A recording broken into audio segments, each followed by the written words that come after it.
Rectifier circuit को ऐसे ही check करना होता है कि for the half positive pulse उसका क्या रिस्पॉन्स होगा, for the half negative pulse उसका क्या रिस्पॉन्स होगा।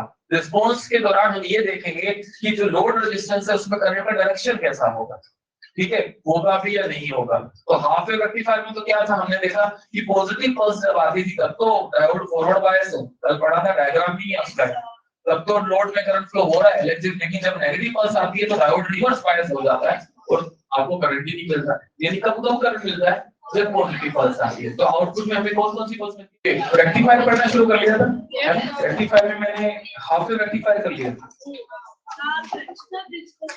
हाफ वेव रेक्टिफायर करा था ना। हाँ, डिस्कशन कल कर लेंगे, ठीक है ना, थोड़ा सा अपने को ये पार्ट कंप्लीट करना है रेक्टिफायर वाला, ठीक है।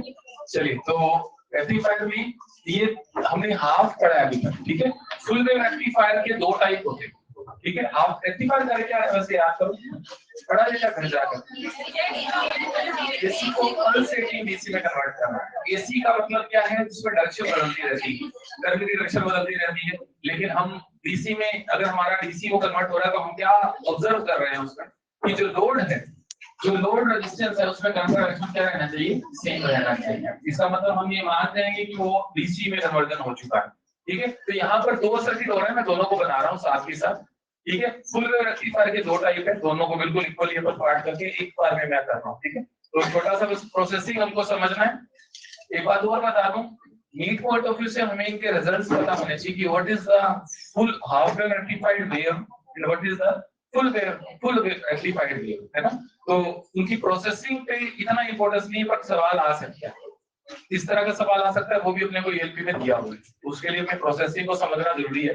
तो चलिए, फुल वेव रेक्टिफायर में पहला जो टाइप है वो है ब्रिज फुल वेव रेक्टिफायर। यही सबसे ज्यादा यूज होता है, ठीक है, सबसे ज्यादा पॉपुलर यही है हर चीज में, जहां पर भी डीसी में कन्वर्जन करना है, जैसे कैमरा है, आपका मोबाइल चार्जर है, इन सब में, ये टीवी है, इन सब में जहां पर भी डीसी में कन्वर्जन किया जा रहा है वो इसी रेक्टिफायर के जरिए किया जा रहा है, ठीक है। इसका सर्किट डायग्राम यहाँ बना रहा हूं मैं, और इसकी प्रोसेसिंग समझ रहे हैं, ठीक है। तो नोट करिए, नोट करो, ठीक है। तो ब्रिज रेक्टिफायर में इसको इक्वली दो पार्ट्स कर देता हूं, ठीक है, ब्रिज। एंड सेकंड है, ये भी फुल वेव रेक्टिफायर का ही टाइप है, central tapping, central tapping transformer based rectifier, full wave rectifier.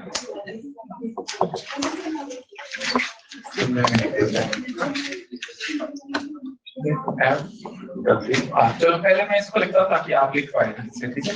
Bridge full wave rectifier का सर्किट कैसा है, कुछ ऐसा है। 4 डायोड इसमें यूज होते हैं,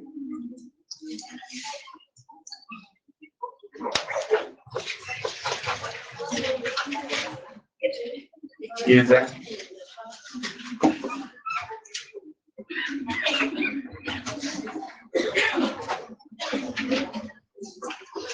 this is RL, this is C, this is B, this is A, this is B. Those states, positive pulse or negative pulse. Okay.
क्या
बातें कर रहे हो?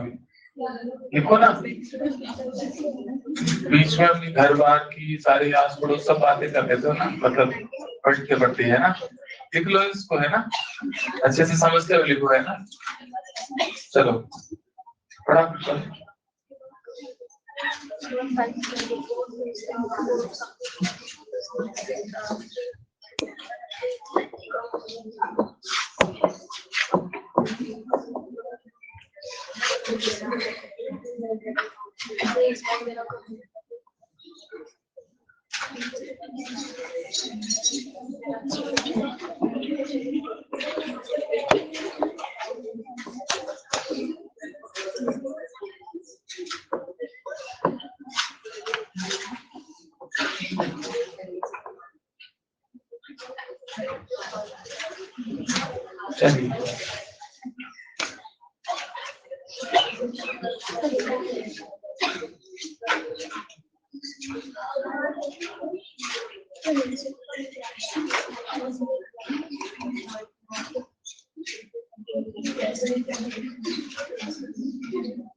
चलिए इतनी चीज इसमें जितना आपको मतलब जो लेटर्स जो वर्ड समझ आ रहे हैं उसे फटाफट देख लीजिए, तो मैं अभी पूरा रिपीट करूंगा, ठीक है, तो पढ़ता जाऊंगा हर चीज, तो कुछ अगर नहीं समझ आए तब लीजिए ना।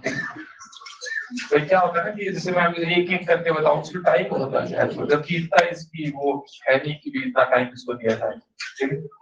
और फटाफट से इसका वर्किंग देखना है, तो अपने को कि फुल वेव रेक्टिफाइड सिग्नल मिल रहा है और हमें कैसे चेक करना होता है, इस बात को समझिए। ये जो दो पार्ट्स किए हैं, हर बार मैंने पॉजिटिव पल्स नेगेटिव पल्स इस चीज को थ्योरेटिकली लिख रखा है इसमें मॉड्यूल में या किसी भी बुक में, तो हमने उसके रेस्पेक्टिव डायग्राम्स बनाए, तो वो ज्यादा अच्छा है।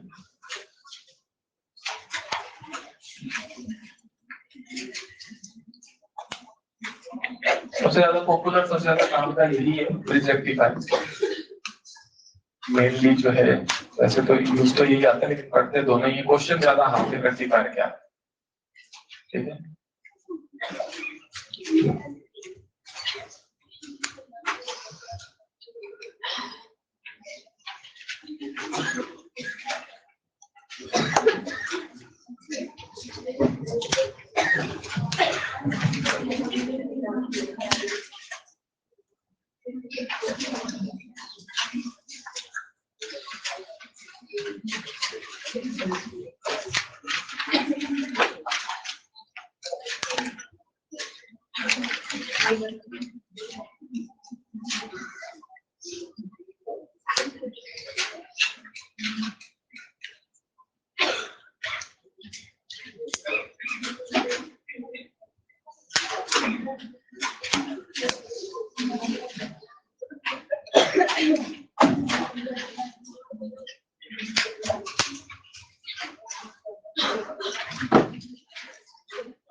भाई करो जल्दी से, हुआ क्या?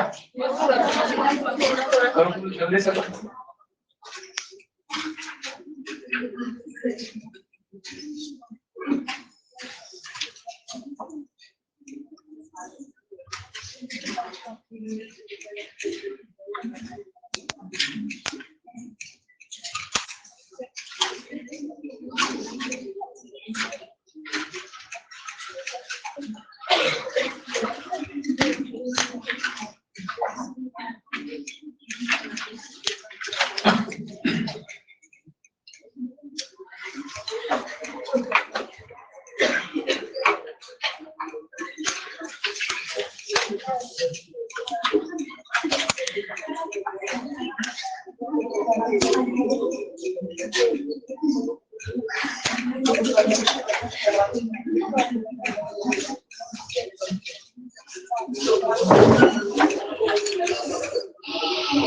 चलिए देखते हैं।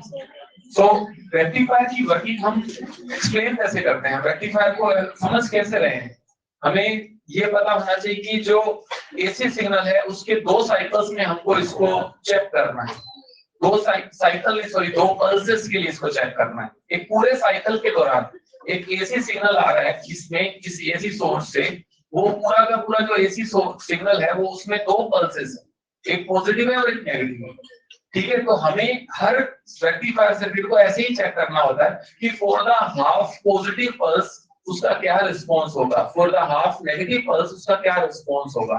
रिस्पॉन्स के दौरान हम ये देखेंगे कि जो लोड रेजिस्टेंस है उसमें करंट का डायरेक्शन कैसा होगा, ठीक है, होगा भी या नहीं होगा। तो हाफ वेव रेक्टिफायर में तो क्या था, हमने देखा कि पॉजिटिव पल्स जब आती थी तब तो डायोड फॉरवर्ड बायस है, कल पढ़ा था डायग्राम भी है उसका, तब तो लोड में करंट फ्लो हो रहा है, लेकिन जब नेगेटिव पल्स आती है तो डायोड रिवर्स बायस हो जाता है और आपको करंट ही नहीं मिलता। यानी कब करंट मिलता है, जब पॉजिटिव पल्स आती है। तो आउटपुट में हमें कौन सी पल्स मिलती है, ओनली पॉजिटिव। अब इसमें हम देखते हैं कि जो ब्रिज रेक्टिफायर है इसकी पर्टिकुलर जो है एक स्ट्रक्चर है। अब इसमें देखो ऐसा नहीं कि जैसे चार सीधे इसका स्ट्रक्चर के ये ए बी सी डी चार पॉइंट्स है, इसमें पर्टिकुलर दो पॉइंट्स के बीच में लोड जोड़ा गया है और पर्टिकुलर दो के बीच में इनपुट दिया गया है। इनपुट मतलब ये इनपुट सप्लाई और लोड जहां पर आप आउटपुट देखते हैं। अब ऐसा आप नहीं कर सकते इस स्ट्रक्चर में कि ए और बी के बीच में तो क्या जोड़ दें, लोड, और डी और सी के बीच में क्या दे दें, सप्लाई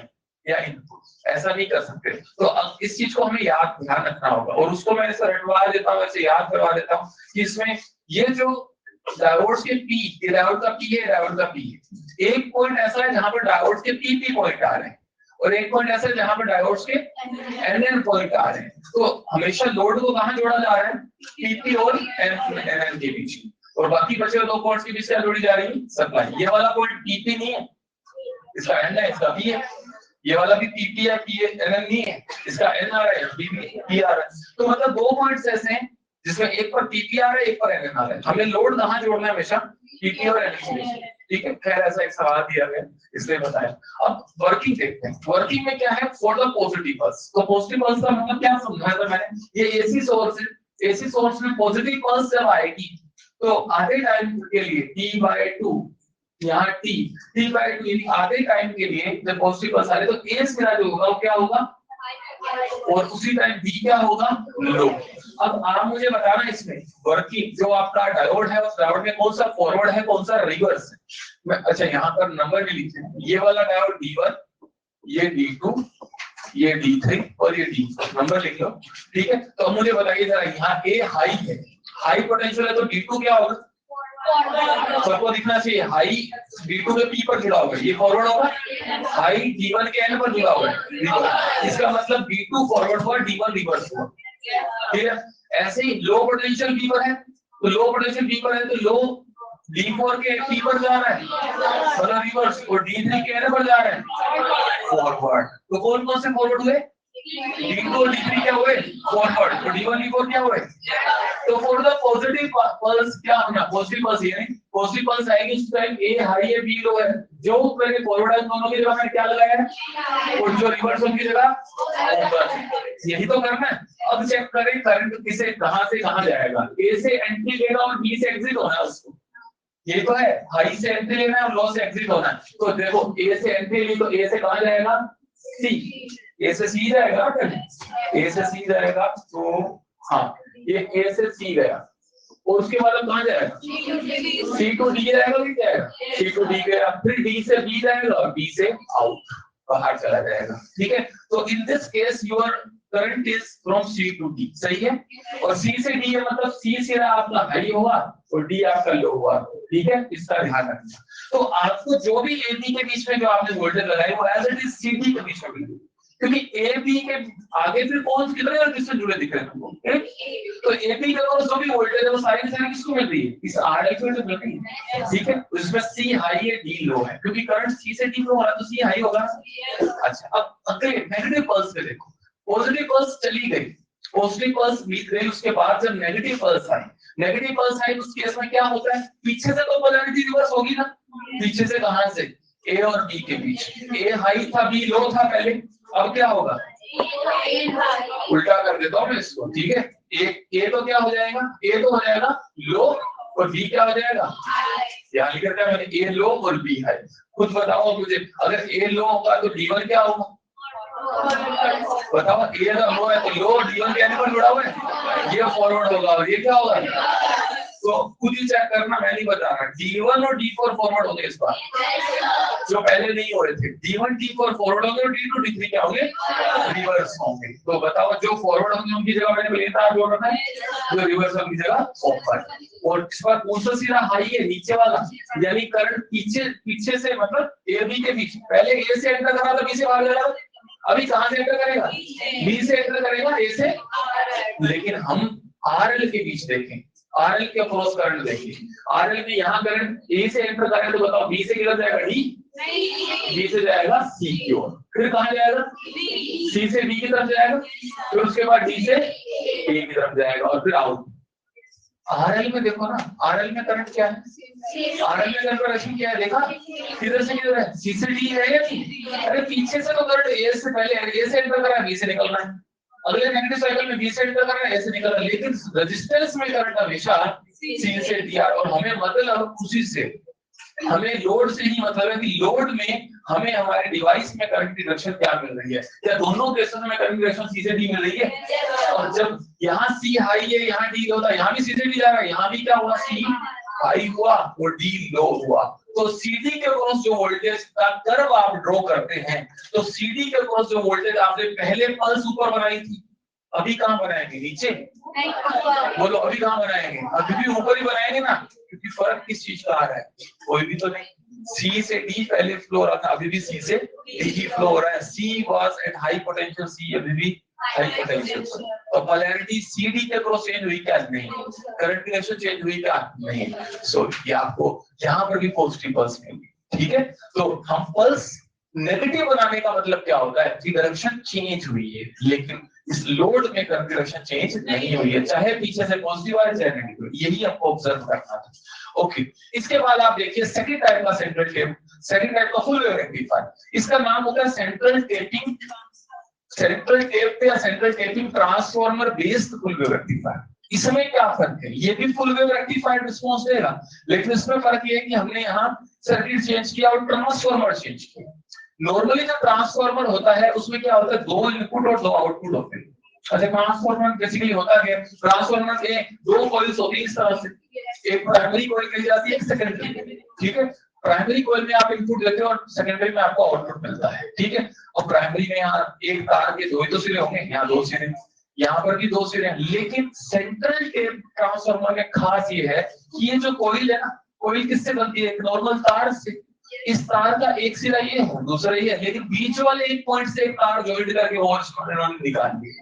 अच्छा, इससे क्या हुआ, इससे फायदा क्या है, अभी समझते हैं। यहाँ पर मैं अगर आपको बोलूं कि जब पॉजिटिव पल्स आएगी, जब पॉजिटिव पल्स आएगी, वो समझे, पॉजिटिव पल्स आएगी तो क्या होगा? आप बोलते थे ए हाई होगा और बी लो होगा, यही तो होगा। अब ए का एक एग्जांपल लेते हैं। ए मान लो 10 वोल्ट है और बी मान लो 0 वोल्ट है। तो अब ए अगर 10 है और बी 0 है, तो क्या ए 10 से 0 क्या सडनली हो गया, अचानक से 0 हो गया क्या? ये पूरी की पूरी जो कोइल है, इस पूरी की पूरी कोइल के हर पॉइंट पर पोटेंशियल ग्रेजुअली डिक्रीज हो रहा है। मैं लिखकर बताता हूँ। अगर ए 10 है ना, चलो लिखता नहीं, मैं बोल देता हूँ क्योंकि फिर वापस मिटाना पड़ेगा। ये वाला पॉइंट 9, इसके जस्ट नीचे 8 7 6 5, डी हो गया 5, फिर 4 3 2 1 0। यानी इस पूरे सेकेंडरी कॉइल में पोटेंशियल का हर पॉइंट का पोटेंशियल जो ग्रेजुअली कम हो रहा है। तो इस पॉइंट का कितना मिला, मतलब आपको 5 मिला ना। अब मैं अगर आपको पूछता हूं फॉर द पॉजिटिव पल्स, पीछे से जब ए और बी के बीच में पॉजिटिव पल्स आई, आपको पता है ए हाई होता है और बी लो होता है, लेकिन फिर डी क्या है? ए हाई या 10 है, बी मान लो 0 है, तो डी क्या है? 5 है, यही तो है। तो अगर मैं ए बी और बी के वोल्टेज में कंपेयर करूं तो कौन सी सबसे ज्यादा है? ए सबसे ज्यादा, फिर कौन है? डी, फिर कौन है? डी। यही सीक्वेंस है क्या? जब पॉजिटिव पल्स आएंगे तो ए हाई है, ए और डी में कंपेयर करें तो कौन हाई, कौन लो? अब मेन पॉइंट पर आ रहे हैं, ए और डी में से ए हाई है, ठीक है। अब बायसिंग चेक कर रहे हैं, मुझे बताना ए और डी में से अगर ए हाई है तो डायोड क्या होगा? पक्की बात है। और डी बी में से कौन हाई है और डी क्या है? ये लो, तो ये डायोड रिवर्स बायस होगा ना। तो फॉर द पॉजिटिव पल्स मैंने इसको करा प्लेन और इसको करा ओपन, सही करा के। लेकिन एक छोटा सा डिसएडवांटेज हो गया हमको, वो क्या? इस ए और बी पूरी कॉइल के अक्रॉस जो टोटल वोल्टेज मिल रही थी वो कितनी मिल रही थी? 10 मिल रही थी। लेकिन ए और डी के बीच में कितनी मिलेगी, तो बताएगा? ए और डी के बीच में कितनी आएगी? 5 मिलेगी ना। यानी हमको जो सेकेंडरी में टोटल वोल्टेज है, हमारे सिग्नल की टोटल वैल्यू है, उसकी आधी वैल्यू ही हमको ए और डी के बीच मिल रही है, और वही हमें आगे मिलने वाली है। अभी देखो, अच्छा ए हाई है ना, ए डी में से कौन हाई है? ए हाई है, करंट एंट्री किधर से लेगा? ए से करंट एंट्री लेगा, और फिर नीचे सी, फिर सी से डी, डी लो है ना। अरे ए 10 पर था, बी सॉरी 5 पर था, तो डी से बाहर चला जाए। अरे नीचे जा सकता है क्या? अब तुम सोचो मैं 10 से भेजूं और 0 से निकालूं, तो ऐसा तो है, क्योंकि वो तो ओपन हो गया ना। तो अब बताओ लोड में कितनी वोल्टेज मिली? ये ए कितना था? 10, डी कितना था? 5, ये कितना था?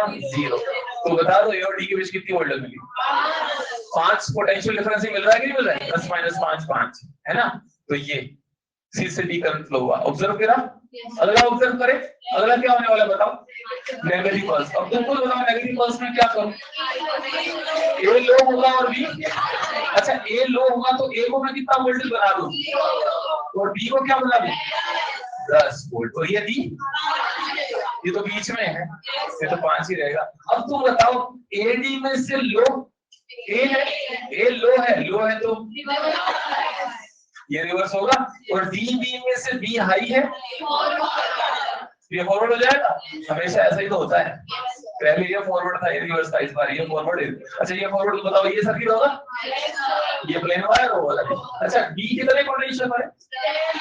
10, डी 5, ए ये सही है, ओके। अब एंट्री कहां से होगी? 10 से बी से एंट्री हुई, चलो बी से एंट्री हुई और सी से डी होकर वो बाहर आ गया। क्या करें? सी से डी था पहले, क्या अभी भी सी से डी है? वोल्टेज पहले 5 वोल्ट थी, अभी भी कितनी है? 5। कुछ समझ आया क्या? तो मैंने वैल्यूज सिर्फ इसलिए लिए ताकि थोड़ा इजीली हम समझ सके 10 5 और 0, ठीक है। और एक बात ये भी समझ सके, ये जो सेकेंडरी कॉइल में टोटल वोल्टेज है, यहाँ लिखा है देखो नोट में, ये नोट लिखा है, पढ़ के बता रहा हूँ। VAB AB कितनी है? 10। AD कितनी है? DB कितनी है? So VAB is what? 2 times of, ये लिखा हुआ दिख रहा है, मैं पढ़ देता हूँ। 2VAD लिखा हुआ है और वो लिखा हुआ 2VDB, AD DB, ठीक है। बस ये वो लिखा है कि आधी है जाएगी। तो क्या यहाँ पर भी करंट सी से डी फ्लो हो रहा है? इट मींस हमें जो वेव मिल रही है वो क्या मिल रही है? रेक्टिफाइड वेव मिल रही है। तो वोल्टेज अक्रॉस सीडी हमें जो मिल रहा है, कितना वोल्टेज मिल रहा है? 5 या 10? 5 वोल्ट मिल रहा है, ठीक है। जबकि ए और बी के बीच में जो इनपुट सिग्नल था, मेरे पास स्पेस नहीं है यहाँ पे बनाने का, ए और बी के बीच में जो इनपुट सिग्नल था वो क्या था? एसी सिग्नल था ए और बी के बीच में, वो कितनी का था? 10 का था। तो उसमें यहाँ आधा मिल गया, ठीक है, आधा मिला, लेकिन रेक्टिफाइड तो मिला 10। और हमें तो यहाँ ये नहीं कोई पूछता कि आधा मिलेगा फिर क्या मिलेगा, हमें सिर्फ ये पूछता है कि रेक्टिफिकेशन हुआ कि नहीं हुआ, ठीक है। रेक्टिफिकेशन में हमने ऑब्जर्वेशन यही देखनी है, करंट की डायरेक्शन सेम होनी चाहिए। ये कंप्लीट हो गया। इसमें जो भी फिलिंग करनी है आप कर लीजिए, जो भी मैंने लिखा है एडिशनल वो लिख लीजिए फटाफट। अच्छा, यहाँ पर मैंने नेगेटिव में आपने बताया नहीं, आपने वैसे बता दिया था कि वीपी ज्यादा है, फिर है वीडी और फिर है वीए। ये नेगेटिव पल्स है, उल्टा हो जाएगा, इतना लिख लीजिए और फिर खुद दोबारा एक बार जाकर रिवाइज करना, ठीक है। तो ये हमारा फुल वेव रेक्टिफिकेशन हो रहा है दोनों में, मतलब चाहे पीछे पॉजिटिव पल्स आए तब भी लोड में करंट है, चाहे नेगेटिव पल्स आए तब भी लोड में करंट है, लेकिन ऑब्जर्व ये करा कि दोनों केस में करंट का डायरेक्शन सेम ही, ठीक है, चाहे पॉजिटिव पल्स आए चाहे नेगेटिव, ठीक है। बस यही इसी को रेक्टिफिकेशन बोलते हैं। करिए इसको फटाफट नोट कर लीजिए, ठीक है। तो ये प्रोसेसिंग हमने समझी। अब इसके आधार पर हम ईएलपी के 3-4 सवाल देख लेते हैं, ठीक है। चलो फटाफट करो इसको। ईएलपी में क्वेश्चन नंबर 30,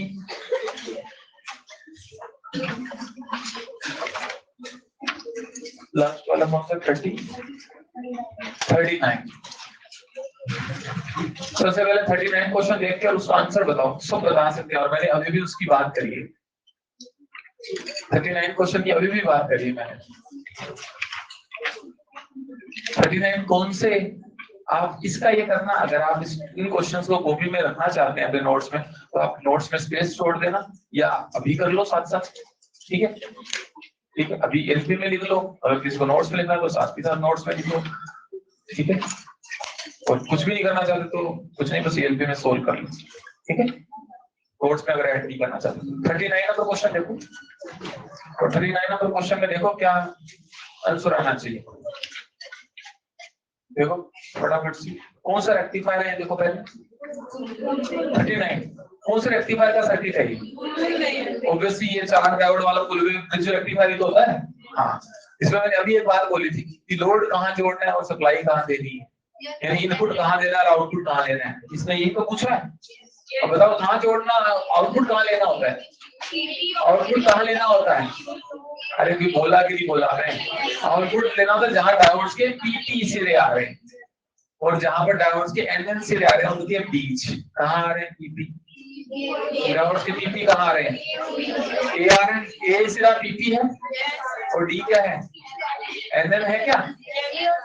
तो लोड यानी आउटपुट कहाँ लेंगे? ए और डी के बीच लेंगे, बचे हुए दो के बीच क्या देंगे? और इनपुट सप्लाई, बचे हुए दो के बीच में इनपुट दे देंगे, बी और सी के बीच। बोला आंसर क्या आएगा इसका? कौन सा ऑप्शन आएगा? कौन सा है? ये कोई लॉजिक नहीं है, ये मैंने तुमको याद करवाया है, ठीक है, ये इसी सर्किट को, ठीक है। सीधा देखो यहाँ पर सी पर क्या आ रहा है? एनएन। यहाँ पर डी पर क्या आ रहा है? पीपी। उसने नाम अलग लिखे भाई, इसको मत रटो, अब तो नाम देखो, वहां पर देखो पीपी कहाँ आ रहा है। बोलो हो गया क्या? चलिए तो फिर एक काम करिए, इसके बाद हम क्वेश्चन नंबर देखिए 37। सब लोग देखिए क्वेश्चन नंबर 37 में किसका सर्किट है? 37 फुल वेव का या हाफ वेव का? इसको मैं आगे बढ़ा रहा हूँ, ठीक है, मेरे को यहाँ पे लिखना है, ठीक है। हाँ, कौन सा क्वेश्चन? 37। हाँ 37 नंबर क्वेश्चन, ठीक है। 37 क्वेश्चन में किस चीज का सर्किट दे रखा है बताओ? फुल वेव या हाफ वेव? हाफ वेव है, ठीक है, क्योंकि एक डायोड से कभी भी फुल वेव तो नहीं बनेगा, ठीक है, बनेगा तो हाफ ही बनेगा, और हाफ बनेगा या नहीं बनेगा चेक करना आना चाहिए भाई, कैसे चेक करते हैं, हमेशा कैसे चेक करते हैं, यहाँ पीछे मैं साइनोसॉइडल पल्स लेता हूँ और उसके पॉजिटिव और नेगेटिव साइकिल को चेक करता हूँ। यहाँ पर पल्स साइनोसॉइडल है क्या? 37 क्वेश्चन में पल्स साइनोसॉइडल है क्या? तो कौन सी पल्स है? स्क्वायर वो नहीं है क्या? स्क्वायर नहीं है क्या? तो फिर अच्छा बताओ, क्या ऐसा कुछ बना के दिया है क्या इसने ऐसा बना के दिया है, पल्स बनाई है ये इस तरह से यू बनाइए, और क्या लिखा है यहाँ ऊपर +5, यहाँ नीचे क्या लिखा है -5, इतना तो लिखा है ना, और क्वेश्चन में लिखा है 10 वोल्ट की पल्स अप्लाई की, 10 वोल्ट है ये 10 वोल्ट नहीं है क्या? अरे पीक टू पीक कितना है, ये लेवल का डिफरेंस कितना है, तो पोटेंशियल डिफरेंस तो 10 ही है ना इसमें, तो ये 10 वोल्ट की पल्स है। अब इसमें पॉजिटिव नेगेटिव हमको कहां से, हम तो जीरो से देखते हैं ना, ये जीरो। अब देखो, अब आपको बहुत अच्छे से दिखने लगेगी, मैंने एक लाइन खींची है बस। अब देखो ये नेगेटिव पल्स, ये पॉजिटिव, ये नेगेटिव। अच्छा पॉजिटिव कितनी, पॉजिटिव +5, नेगेटिव -5। तो बताओ अब आउटपुट में क्या मिलेगा, अब खुद बताओ आउटपुट में नेगेटिव पल्स मिलेगी या पॉजिटिव पल्स मिलेगी? रेक्टिफाइड हाफ या रेक्टिफायर में जनरली पॉजिटिव मिला करती है, पर चेक कर लो नेगेटिव पल्स आने का मतलब क्या हुआ, ये वाला सीधा ए मान बोल दो इसको, ये बी। बताओ नेगेटिव पल्स आने का मतलब ए क्या होगा, लो या हाई? नेगेटिव पल्स आने का मतलब ए लो, बी हाई। ए लो तो डायोड क्या होगा, लो होगा करंट, तो नेगेटिव पल्स मिलेगी आगे, और पॉजिटिव पल्स आएगी तो क्या होगा, ए हाई बी लो, ए हाई तो डायोड, तो क्या करंट फ्लो होगा नहीं होगा? तो कौन सी मिली? मैंने बनाया नहीं है, मैंने सिर्फ आपको, आप जैसे पेपर में करोगे वैसे करके बताया है। अब पेपर में सिर्फ ये देखो कि हाँ नेगेटिव पल्स में ए लो बी हाई लो, तो ये करंट फ्लो नहीं हुआ, और पॉजिटिव पल्स का मतलब ए हाई बी लो, ए हाई तो डायोड फॉरवर्ड तो करंट फ्लो हुआ। बस इतनी चीज देखनी है। तो बोलो रिजल्ट में कौन सी पल्स मिलेगी, नेगेटिव या पॉजिटिव? तो बोलो रिजल्ट क्या होगा, ओनली 5। अब ऐसा तुम कौन सा आंसर है, 0 के ऊपर 5 है ना, बस तो समझ आया कैसे किया। अब ऐसे ही इसी ही बेसिस पर आप अगला क्वेश्चन करो 38 करके बताओ। 38 बड़ा अच्छा सवाल है, ठीक है ठीक है, थोड़ा सा बस उसमें एक इंटरेस्टिंग पॉइंट है, छोटा सा इंटरेस्टिंग पॉइंट है, कोई टफ नहीं है, आराम से देख सकते। बस ये पहले चेक कर लो कि 38 कौन सा रेक्टिफायर है, फुल है या हाफ है। एक डायोड से हाफ ही बना करता है, फुल है, फुल कैसे, बड़ा जल्दी देख भी दिया, फुल है कैसे, फुल ये तो बताओ। एक डायोड से हाफ वेव रेक्टिफायर ही बनता है भाई, ये फिक्स कर लो आप, ठीक है, और चेक करो इस सर्किट में 38 वाले में और 37 वाले में क्या फर्क है, सर्किट दिख रहा है क्या सबको, रेजिस्टेंस का, क्या रेजिस्टेंस का फर्क है, 38 में कितने हैं, 2, 37 में कितने थे। अच्छा तो क्या मतलब जब 2 है तो दोनों को बांटना पड़ेगा, 3 होते तो तीनों को बांटना पड़ता, क्या बांटना पड़ता, जो इनपुट वोल्टेज आ रही है वही तो बांटेंगे, और क्या बांटेंगे। तो बताओ तुम क्या आंसर, हिंट दे दिया मैंने, बताओ क्या है आंसर। पहली बात तो कौन सा सर्किट है, हाफ वेव रेक्टिफायर। कौन सी पल्स मिलेगी आउटपुट में, पॉजिटिव या नेगेटिव, पॉजिटिव मिलेगी। तो पॉजिटिव वाले के तो 2 ऑप्शन दे रखे हैं, कौन कौन से, फर्स्ट और थर्ड, और आंसर कौन सा आया, बताओ सब लोग बताओ, फर्स्ट आएगा कि थर्ड आएगा, थर्ड आएगा। क्यों आएगा पता चल रहा है, मैं यहाँ सर्किट बनाता हूँ। थर्ड इसलिए आएगा क्योंकि ये कितना 2 किलो, ये भी 2 किलो करके बता रहा हूँ पूरा। इन 2 पॉइंट्स के बीच में आपने एक साइनसोइडल पल्स दी, ठीक है। जब आपकी पॉजिटिव पल्स, 2 पार्ट्स करते हैं, जब पॉजिटिव पल्स आएगी तो ये वाला सीधा हाई, ये लो होगा। अच्छा ये हाई ये लो होगा तो डायोड फॉरवर्ड बायस होगा, करंट पास होगा कि नहीं होगा। अच्छा इन दोनों पॉइंट्स के बीच में कितना पीक वोल्टेज लग रही है, 10। ये 10 किसको मिलेगी, केवल इस 2 किलो को मिलेगी, तो बताओ ये 10 वोल्ट इस दो दोनों को नहीं मिलेगी क्या, तो दोनों में कितनी वोल्टेज आएगी, 5, क्योंकि दोनों रेजिस्टेंस भी बराबर, वोल्टेज रेजिस्टेंस के रेशियो में डिवाइड होती है। फॉर्मूला क्या होता है, V = IR, क्या ये दोनों रेजिस्टेंस सीरीज में है? सीरीज में क्या करंट सेम होता है? और सीरीज में अगर करंट सेम होता है तो V is proportional to R। जिसका जितना R उसमें उतना V ज्यादा, लेकिन यहाँ तो R बराबर है ना, तो यहाँ तो मुश्किल है ही नहीं कुछ। तो दोनों में वोल्टेज बराबर बराबर जाएगी। ये 10 है तो दोनों में इसमें कितनी आएगी? 5। इसमें भी कितनी आएगी? 5। लेकिन पॉजिटिव पल्स नेगेटिव पल्स आएगी तो क्या होगा? तो दोनों को ही कुछ नहीं मिलने वाला। क्यों? क्योंकि नेगेटिव आएगी तो ये लो तो ये रिवर्स तो ओपन, करंट ही फ्लो नहीं करा। अरे समझ आया कि नहीं आया? हाँ, फिर तो है ही, बस एक एडिशनल रेजिस्टेंस जोड़ दिया है। ठीक है, तो बताओ आंसर क्या मिलेगा यहाँ पर? यहाँ मिलेगा ये, सॉरी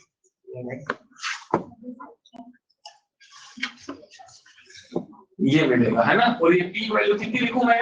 +5। यहाँ पर थी 10। ठीक है, चलिए इसको नोट कर लीजिए आप करना चाहे तो।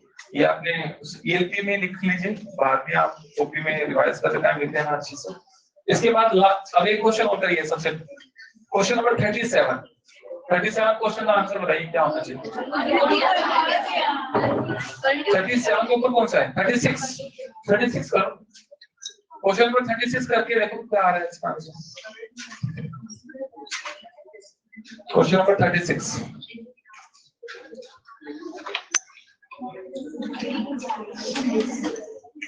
फ्रीक्वेंसी निकालनी आती है क्या? फ्रीक्वेंसी क्या होती है पता है? टाइम पीरियड का रेसिप्रोकल होती है। तो हमें अगर टाइम पीरियड पता है तो हम फ्रीक्वेंसी बता सकते हैं।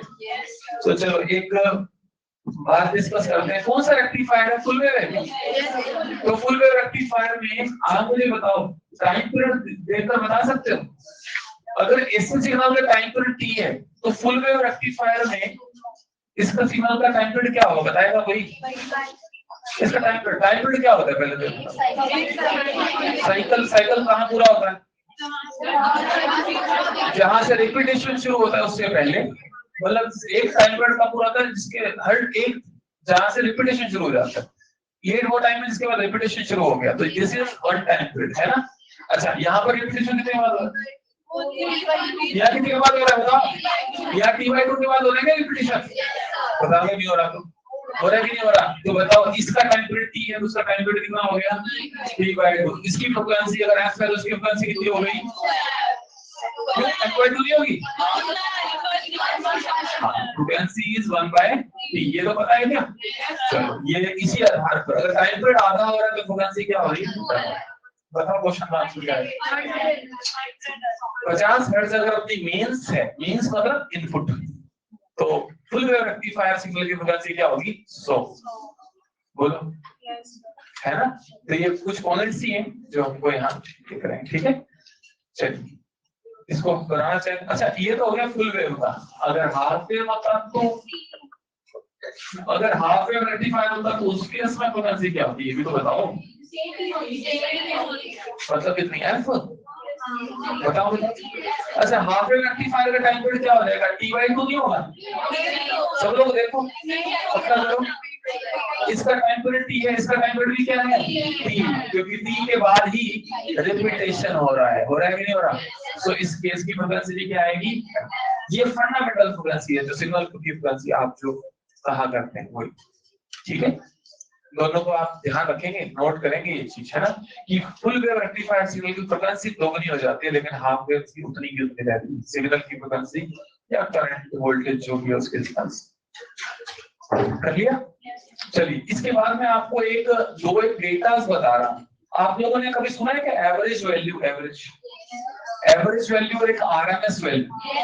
अल्टरनेटिंग करंट चैप्टर आप पढ़ते हैं, उस चैप्टर में आप सबसे पहले दो पैरामीटर्स फाइंड करना सीखते हैं, एक एवरेज और एक RMS।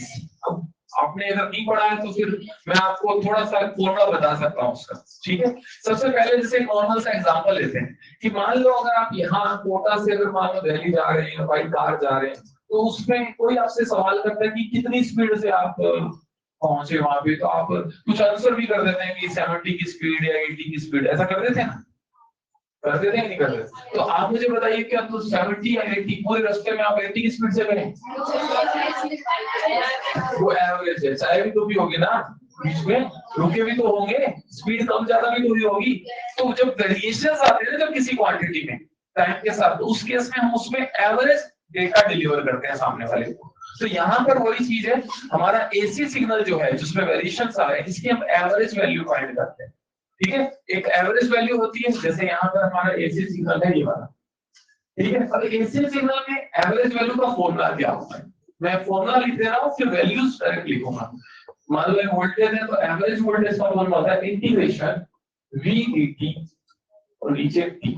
ये वाला टाइम t है, तो पूरे फुल साइकिल में इसका एवरेज निकालने का एक फॉर्मूला होता है 0 से t, जहां पर v क्या है, v is v not sin omega t। ये v not sin omega t क्या चीज है? अरे इस वेव का फॉर्मूला है नहीं, साइनसोइडल वेव का फंक्शन यही तो होता है ना, v बराबर v not sin omega t। v not क्या चीज है? पीक वैल्यू बोलते हैं इसको, पीक या एम्पलीट्यूड बोलते हैं। ओमेगा क्या होती है? एंगुलर फ्रीक्वेंसी होती है। ठीक है, इसका अभी कोई यूज नहीं अपने को। तो इसमें यहाँ पुट करके जब इसको सोल्व करेंगे ना, तो ये आंसर आपको देगा 0। क्यों?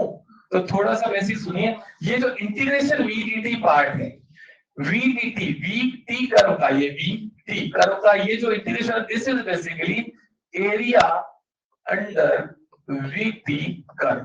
VT कर्व का एरिया है ये इंटीग्रेशन, इसी का मतलब होता है। बोलते हो ना इंटीग्रेशन का क्या मतलब होता है? एरिया। जो डिफरेंशियल उसका मतलब क्या होता है? स्लोप। सुना है कभी ऐसे? तो यहाँ पर आप मुझे बता सकते हैं कितना एरिया है? पूरे टी टाइम में कितना एरिया है? 0 है। क्यों? क्योंकि जितना पॉजिटिव है उतना ही, इस वजह से यहाँ पर वैल्यू क्या आती है? फुल साइकिल में 0 आ जाती है। ठीक है, तो अब यहाँ पर पूरे साइकिल की ना से ही चलो हम आधे साइकिल की निकाल लिया करते हैं, t/2 तक निकाल लेते हैं। चेंज क्या करते हैं, लिमिट 0 से t/2 होगी, नीचे टाइम t/2 होगा। तो उस केस में जो एवरेज आएगा वो फिर कुछ ना कुछ वैल्यू आएगी। वो वैल्यू में लिखूंगा, वो वैल्यू आपने अगर सुनी हो, वो क्या आती है? 2v0/π या 2/π टाइम्स पीक। 2v0/π या 2i0/π आपने कभी याद किया हो। ये वैल्यू एसी चैप्टर में आप पढ़ा करते हैं, ऑल्टरनेटिंग करंट चैप्टर में ये वैल्यू निकालना भी करते हैं। ठीक है, इसमें पुट करके ये हाफ साइकिल की वैल्यू है। ठीक है, अब इसी तरह से हमें एवरेज के साथ साथ एक वैल्यू और फाइंड किया करते हैं जिसको हम बोलते हैं RMS वैल्यू। RMS का मतलब क्या होता है पता है? सुना है कभी? Root mean square. यानी इसी तरह से एक सिग्निफिकेंट टर्म और है, जैसे हम घर पे बोलते हैं कितनी वोल्टेज आ रही है, कितनी सप्लाई आ रही है, कितना बोलते हैं घर पे कितनी सप्लाई आ रही है? 220 वोल्ट आ रही है। ये 220 वोल्ट क्या है? RMS है। ठीक है, ये 220 RMS वैल्यू है, ये पीक वैल्यू नहीं है। पीक वैल्यू अभी मैं बताऊंगा। तो RMS निकालेंगे कैसे, उसका मैं फॉर्मूला लिख दे रहा हूँ सीधा। RMS का फॉर्मूला जो होता है, RMS कैसे निकालते? RMS में करते उल्टा है। रूट मीन स्क्वायर में पहले क्या करते हैं? स्क्वायर करते हैं। जैसे मेरा फंक्शन क्या था, v बराबर v not sin omega t, इसका RMS निकालना। तो हम क्या करेंगे दोस्तों, पहले तो स्क्वायर ही कर ली, फिर उसके बाद उसका क्या करते हैं, v का स्क्वायर कर लिया, फिर उसका क्या करते हैं मीन मतलब एवरेज। तो एवरेज लेना अभी भी सीखा, एवरेज कैसे लिया जाता है? ऐसे। ये तो ये एवरेज इंटीग्रेशन किया 0 से t और नीचे उसी टाइम से डिवाइड कर दिया, दिस इज एवरेज। फिर क्या करना है लास्ट में? रूट। ये तो ये जो फॉर्मूला बना, ये आरएमएस निकालने का फॉर्मूला बना। अब आप कुछ सोचिए कि अगर मैं ये फॉर्मूला लगा कर आपको एवरेज और आरएमएस निकलवाऊंगा हाफ वेव और फुल वेव का, तो उसमें कम से कम जो अपने को 1.5 घंटा चाहिए, 1.5 क्लास में कंटेंट पूरा। तो हमें यहाँ पर सिर्फ वैल्यूज लिखनी। बात समझ आ रही है क्या कहना चाह रहा हूं? यहाँ सिर्फ वैल्यूज लिखनी है, और हमें, आपको यकीन करिए, हमें जो क्वेश्चन पूछा जाएगा सेमी कंडक्टर, उसमें हमें वैल्यू नहीं पता हुई तो हम वहां निकाल के हम वहां भी कुछ नहीं कर पाएंगे, क्योंकि ये थोड़ा सा आप समझ रही लेंथी प्रोसेस है। ठीक है, तो हमें सिर्फ वैल्यूज याद करनी है कि फुल वेव रेक्टिफायर। अब यहाँ पर ये तो मेरा एसी सिग्नल है, फुल वेव रेक्टिफाइड सिग्नल कैसा है? ऐसा। हाफ वेव रेक्टिफाइड सिग्नल कैसा है? ऐसा। इस सिग्नल की भी हम क्या निकालेंगे? आरएमएस और एवरेज हमें बतानी चाहिए। इस सिग्नल के लिए भी हमको क्या पता होना चाहिए? आरएमएस और एवरेज। ठीक है, तो वो वैल्यूज मैं लिख दूं यहाँ पर। ठीक है, मैं उसके लिए टेबल बना रहा हूँ, वैल्यूज को लिख रहा हूँ। ये फॉर्मूलाज आपके एसी चैप्टर में आ जाएंगे, तो चिंता मत करो, अभी आपको लिखने की भी जरूरत नहीं है और यूज करने की भी जरूरत नहीं है। ठीक है, तो अभी फटाफट से एक काम करते हैं, यहाँ पर 2-3 वैल्यूज लिखते हैं, लिखिए फटाफट। पैरामीटर क्या है? पहला पैरामीटर मैं क्या बोल रहा हूँ? एवरेज। ठीक है, एवरेज वैल्यू। इस एवरेज वैल्यू को हम डीसी वैल्यू भी बोलते हैं। दूसरा आरएमएस वैल्यू, ठीक है। तीसरा एक और चीज लिखेंगे, ठीक है, एफिशिएंसी। हाँ भाई लिख लीजिए। चौथा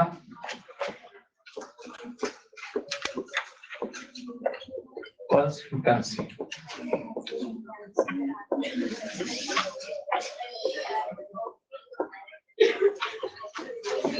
और last recall frequency.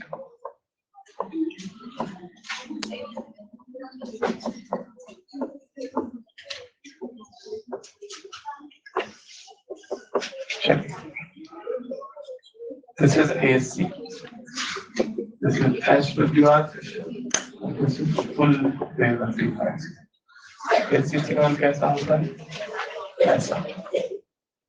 Peak value V naught. Half wave amplifier ऐसा। V naught. Full wave amplifier signal.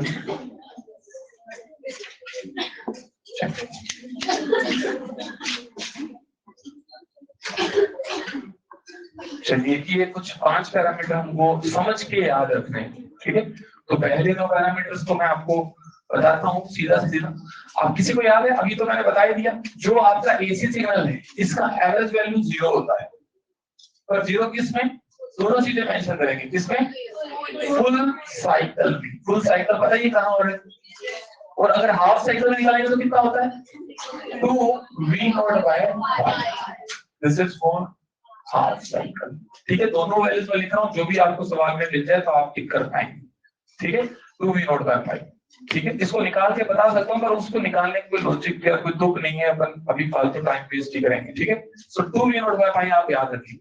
Similarly RMS value किसी को पता है क्या कितनी होती है? अरे यार ये तो पता होगी। आरएमएस वैल्यू एसी सिग्नल की V0/√2 सुना है ना ऐसा डेटा कभी? सो V0 पीक डिवाइडेड बाय √2। तो घर में आपके V0/√2 220 आती है, तो V0 कितनी हो गई? V0 कितनी हो गई? 220√2। 220√2 हो गई ना। तो हमारे पास जो वोल्टेज सिग्नल आ रहा है उसको पीक कितना है, मैक्सिमम कितना जा रही हो? 220√2 तक जा रही है। आरएमएस 220, ठीक है। अब एक छोटी सी बात बताओ यहाँ देख करके, 1 मिनट सुनना। यहाँ पर सुन लीजिए आप, 1 मिनट में एक्सप्लेन करता हूँ चीजें, फिर आप नोट कर लेना। यहाँ पर ये जो 2 डेटा है, हमें को यहाँ पर एक अच्छी बात पता है क्या लग रही है कि जो एसी सिग्नल है ना, बिल्कुल वैसा का वैसा आपका फुल वेव रेक्टिफायर सिग्नल, बिल्कुल वैसा का वैसा है ना, बिल्कुल वैसा का वैसा, बिल्कुल वैसा का वैसा है। ऑलमोस्ट लेकिन चेंज है, थोड़ा सा चेंज है। क्या चेंज है? बस वहां पर नेगेटिव पल्स थी, यहाँ पर पॉजिटिव थी, इतना ही फर्क है ना। तो अब मैं आपको अगर पूछूं इसमें मैं हाफ टाइम पीरियड के लिए अगर एवरेजिंग कर रहा हूँ तो ये पल्स वाली का इसी पल्स का एवरेज निकाल रहा हूँ, और मुझे बताओ यहाँ T/2 टाइम के लिए मैं अगर करूंगा तो इसी पल्स का एवरेज निकालूंगा ना। क्या लगता है आपको आंसर डिफरेंट आएगा? तो ये अच्छी बात होगी ना। तो इस केस में एवरेज कितना आएगा? 2V0/5। यानी आपका जो फुल वेव रेक्टिफाइड का आंसर है वही सेम एसी जो आपके लिए बड़ा कॉमन वैल्यू होती है ये एसी चैप्टर में, ठीक है। ऐसे ही इसका आरएमएस भी कितना आएगा? तो क्या ये याद करना पड़ा फिर अलग से? ये तो वही हो गया। अच्छा अब मैं आपको एक बात पूछता हूँ, हाफ वेव रेक्टिफाइड में एवरेज है। देखो यहाँ आपकी गाड़ी चली कुछ देर तक, फिर आप चाय पीने के लिए रुक गए, फिर आपकी गाड़ी चली, फिर उसके बाद आप पता नहीं हवा खाने के लिए रुक गए, फिर रुकी, फिर पता नहीं क्या करने के लिए रुक गई। तो यहाँ पे मुझे बताओ एवरेज क्या होगा? एवरेज क्या होगा? आपकी एवरेज स्पीड क्या आएगी? कम आएगी या ज्यादा आएगी? तो मुझे आप बताओ इस केस में आपका आंसर कम आना चाहिए ना। So in this way your average will be V0/5, आधी आती है बिल्कुल, ठीक है। और इस केस में आरएमएस कितनी आती है? V0/2। तो ये डेटा है बस आपको जो थोड़ा सा याद रखना है for half wave rectifier. DC value कितनी है? V0/5। डीसी या एवरेज एक ही बात होती है, और आरएमएस कितनी है? V0/2, ठीक है। अब सुनिए जरा लास्ट एक चीज और, एफिशिएंसी जो है, एफिशिएंसी सुनते हैं क्या होती है एफिशिएंसी? भाई हमने कुछ इनपुट पावर दी है उसको और हमें कुछ आउटपुट मिल रही है, लेकिन आउटपुट किस फॉर्म में मिल रही है? डीसी। तो एफिशिएंसी कहीं भी बात करें मैकेनिक्स में कहीं भी ऐसे डिफाइन होती है, output power divide by input power into 100। तो यहाँ पर एक बात और है, अगर मैं इसको निकलवा नहीं रहा हूँ तो ऑब्वियसली बात है वो निकलवाएगा तो नहीं। तो हमें ये डेटा सीधा याद ही रखना है कि जो हाफ वेव रेक्टिफायर है उसमें मैक्सिमम एफिशिएंसी 40.6% होती है और फुल वेव में इसकी दोगुनी, डबल क्यों होती है बताओ मुझे। इसमें आधी वेव लॉस हो रही है ना, इसमें पूरी की पूरी वेव आ रही है, तो 81.2%। ठीक है, ये आपका एफिशिएंसी का फॉर्मूला से अगर हम निकालेंगे तो मैक्सिमम मिलता है। अब कोई सोचता है कि सर इसमें 100% क्यों नहीं आ रही, तो भाई साफ सी बात है डायोड यूज करें, डायोड का फॉरवर्ड बायस रेजिस्टेंस भी होता है, तो जो जितनी पावर आपने जितनी वोल्टेज लगाई है सारी की सारी लोड में मिलेगी, कुछ ड्रॉप लोड्स में भी हो, उसमें डायोड्स में भी होगा। ठीक है, हमने यहाँ जो स्टडी की वो डायोड का आइडियल मानकर करें, लेकिन असल में डायोड्स का भी तो फॉरवर्ड बायस रेजिस्टेंस होता है।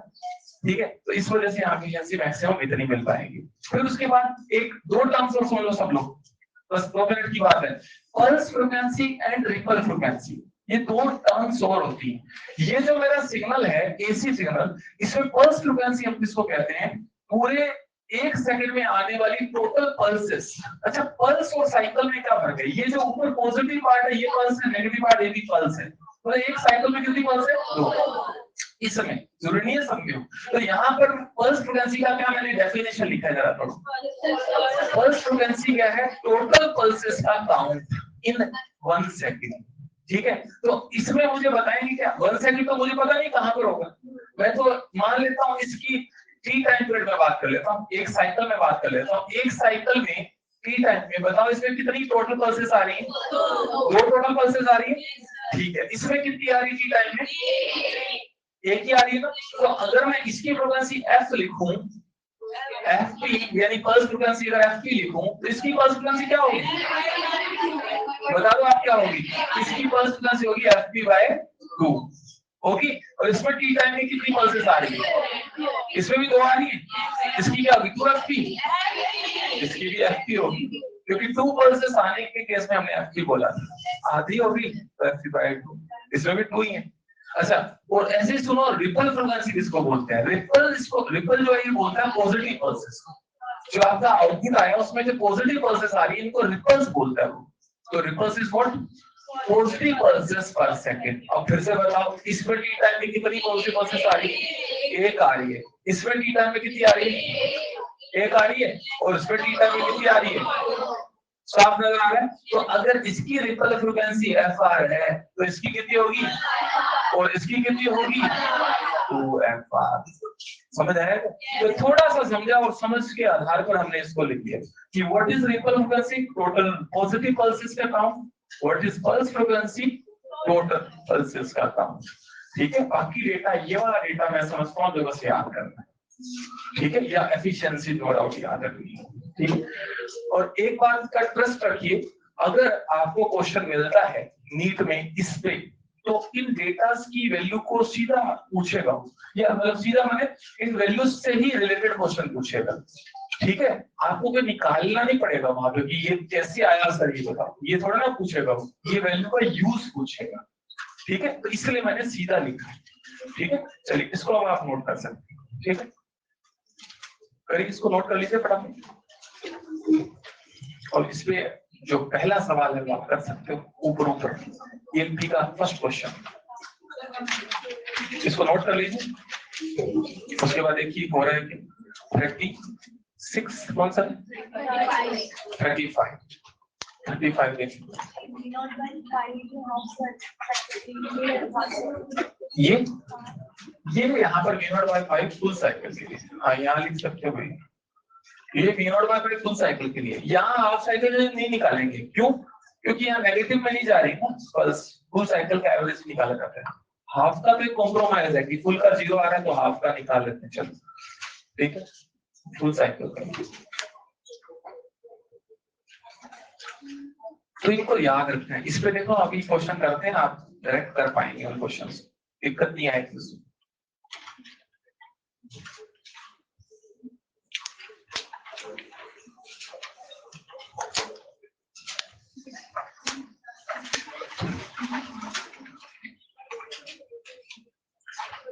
तो ये रेक्टिफायर पार्ट कंप्लीट हो जाता है। इसके क्वेश्चन, 2 क्वेश्चन बच रहे हैं अपने 35 एंड 40, ये दोनों और कर लेते हैं, उसके बाद फिर ये पार्ट कंप्लीट है।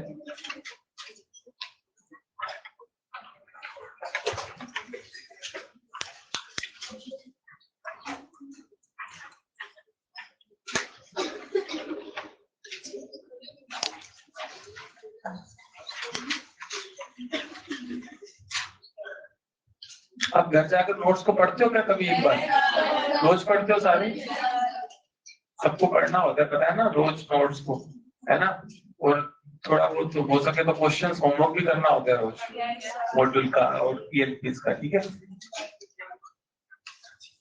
तो अगर आप रोज पढ़ते हो चीजें यार, तो मैं देखो पिछली बार जैसे 21 का पेपर, ये अभी तो 22 का हुआ है ना, 21 वाले पेपर में उस टाइम भी मैंने सेमिनार पढ़ाया था, मुझे याद है।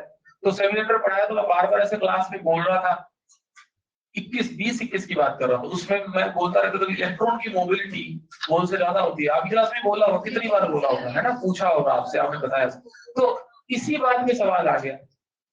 क्वेश्चन क्या है 21 में कि एक एन टाइप का बनाया, एक पी टाइप का बनाया, सारी चीजें सेम रखते हुए, किसमें करंट ज्यादा फ्लो होगा? एन टाइप में ज्यादा होगा। ये बात आज पता है ना आपको, क्योंकि याद है। तो ऐसे ये जो बातें बोली जाती है क्लास में या लिखी जाती है एज ए नोट, सवाल उनसे लिंक, किस नोट से लिंक आएगा वो तो मैं भी नहीं बता सकता, लेकिन आएगा इसी में। तो बस हमें अच्छा है उसको पढ़ के याद रखना होता है, ठीक है, एकदम अच्छे से याद रखना है, और बेस्ड न्यूमेरिकल हमको करने होते हैं, ठीक है। चलिए करिए क्वेश्चन नंबर 35 करिए। 35 तो सीधा वो है, फॉर्मूला है, उसमें कुछ करने का नहीं है ना। क्या पूछा? डीसी वोल्टेज पूछी है। DC voltage for the half wave rectifier क्या होती है? V not by pi. बस इसका आंसर क्या आ जाएगा? 10 बाय पाई, ठीक है। अब चलो 40th क्वेश्चन करो। ये थोड़ा सा ठीक ठाक सवाल है, मतलब कोई बहुत ज्यादा मुश्किल नहीं। 40 नंबर क्वेश्चन करके देखो। और आपके नोट्स में कोई कल को ये कहे सर आपने नोट्स में सवाल नहीं कराए, ये मैं नोट्स के सवालों में मान रहा हूँ, ठीक है। तो आप चाहे तो थोड़ा स्पेस छोड़ सकते हैं, घर जाकर इनको पढ़ते वक्त लिख भी सकते हैं, ठीक। करिए क्वेश्चन नंबर 40 करिए। 40 नंबर क्वेश्चन, इसको नोट्स में करेंगे, सब लोग सोल्व करेंगे। इसमें थोड़ा सा सोल्व करना पड़ेगा, थोड़ा सा, ज्यादा नहीं, बिल्कुल थोड़ा सा, लेकिन नोट्स में करो इसको। क्वेश्चन नंबर 40 को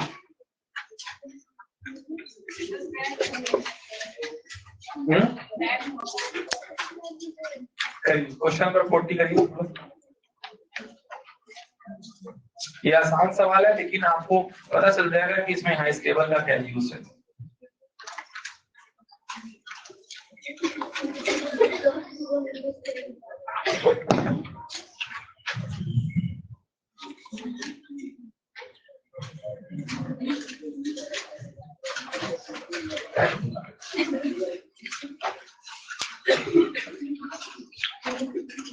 तो जो इस पर राउंड किए हुए डेटा है, इसको याद रखें, इसको भी याद तो करना, लेकिन ये सेम है, इसलिए कोई दिक्कत नहीं आएगी याद करना।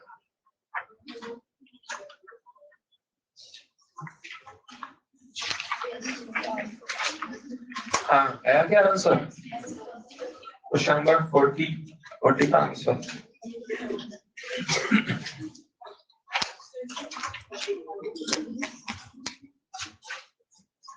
करें आप लोग?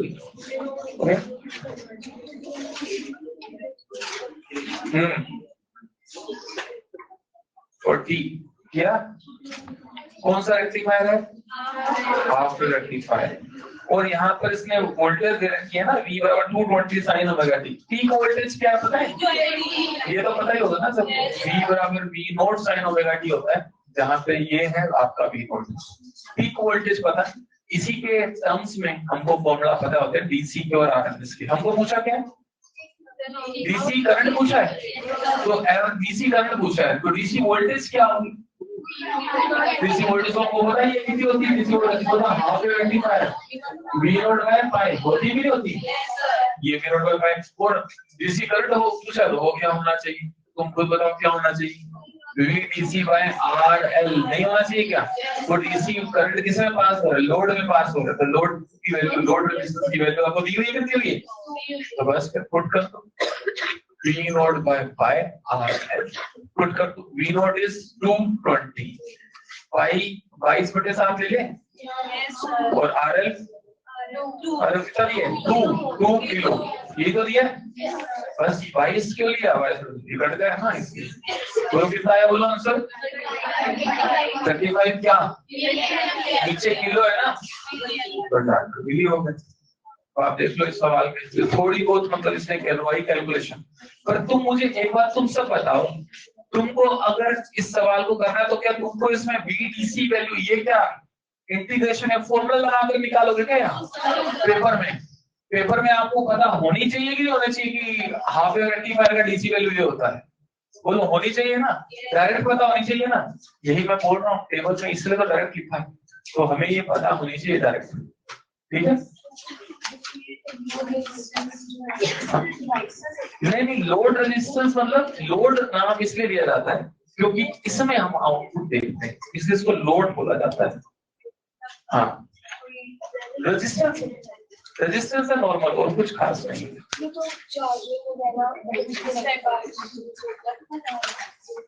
वहां पे हमारा चार्जर से मोबाइल जो जुड़ा हुआ है, मोबाइल एज ए लोड काम कर रहा है, करंट किसको दिया जा रहा है, मोबाइल को चार्ज होने के लिए, सो मोबाइल इज लोड। उसमें रेजिस्टेंस नहीं, हर किसी डिवाइस का कुछ ना कुछ रेजिस्टेंस होता है, तो जो मोबाइल है उसका जो भी रेजिस्टेंस होगा दैट विल बी RL, ऐसा कह सकते हैं, ठीक है। ये हो गया भाई। चलिए तो इसके बाद थोड़ा सा एक छोटा सा टॉपिक है, एक फालतू का टॉपिक हो रहा है छोटा सा, ठीक है, इसका नाम है फिल्टर, ठीक है। इसको ब्रीफ में पढ़ेंगे हम क्योंकि 2 बातें इसकी आपको पूछ सकता है, पूछेगा तो फटाफट से लिख लेते हैं, 5 मिनट में इसको कंप्लीट करते हैं। फिल्टर सर्किट, ये आपके चार्जर में तीसरा स्टेप होता है। आपके चार्जर का पहला स्टेप होता है ट्रांसफार्मर, दूसरा स्टेप होता है ब्रिज रेक्टिफायर और तीसरा स्टेप होता है फिल्टर सर्किट, जो कि क्या करता है स्मूथ और constant the pulsating rectified signal, है ना, ठीक है कांस्टेंट। तो एक बार बना लीजिए इस डायग्राम।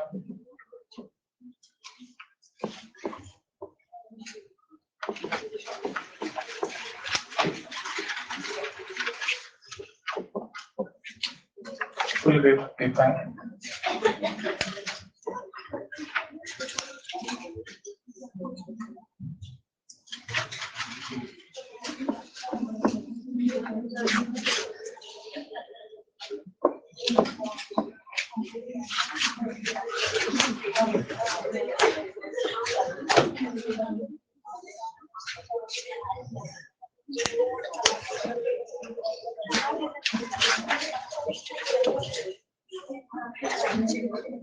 चलो इसको लिखना मतलब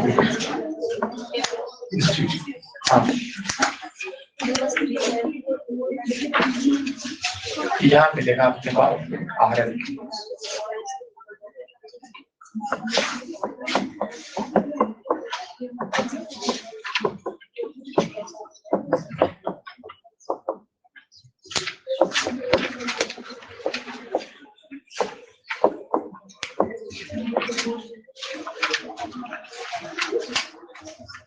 करिए इसको फटाफट नोट कर लीजिए।